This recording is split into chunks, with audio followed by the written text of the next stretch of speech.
Over the course of my life, I've encountered discoveries and ideas that changed how I understand the universe around us. I'd like to share that journey with you. Come walk with me. In the last episode, we followed Walter Alvarez to Gubbio, Italy, where a thin layer of clay marked something geologists call the KT boundary. But I haven't yet told you why that boundary is so important. About 66 million years ago, the Cretaceous period came to an abrupt end, and with it disappeared about 3/4 of all species on Earth, including the non-avian dinosaurs. That thin layer of clay marks this moment in Earth's history. And as we saw in the last episode, it contained far more iridium than anyone expected. But was that extraordinary concentration of iridium something peculiar to Italy? There was only one way to find out. They had to look somewhere else. So they looked beyond Italy.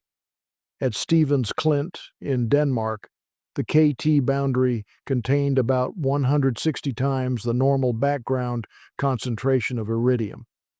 Then they looked much farther away, at Woodside Creek in New Zealand. There, on the other side of the world, the KT boundary contained about 20 times the background level: Italy, Denmark, New Zealand. The amounts were different, but the message was the same. Whatever had deposited all that iridium at the KT boundary, it wasn't a local event. Before we go on, there is something about this story worth remembering. Walter Alvarez was a geologist. His father, Luis, was not. He was an experimental physicist and a Nobel laureate. Keep that in mind. It is going to matter. Now take another look at that thin layer of clay. Walter Alvarez knew where it fit in the geological record. But there was something the rock itself could not tell him. How long did it take for that layer to form? Was that clay deposited over a few years, 1,000 years, 10,000?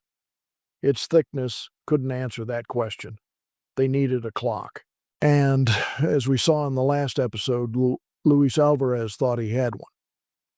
Use the steady rain of cosmic dust and the iridium it contained to measure how long the clay had taken to accumulate. But there was a problem.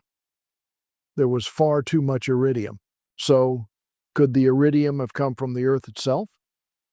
The Alvarez team considered whether a change in ocean chemistry might have caused iridium already dissolved in seawater to become concentrated in the sediment at the KT boundary.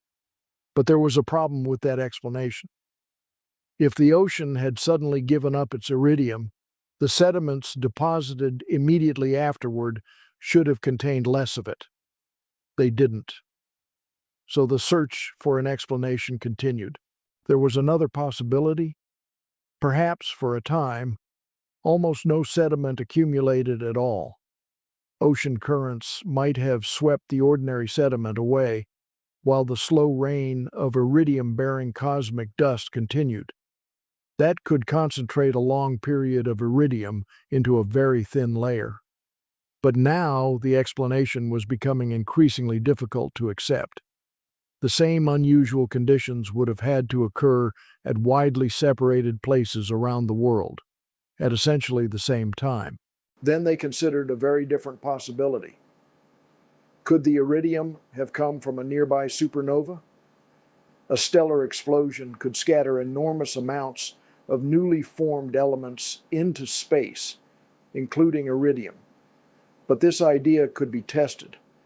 The isotopic signature of iridium produced outside our solar system should be different from the iridium found here. So they measured it.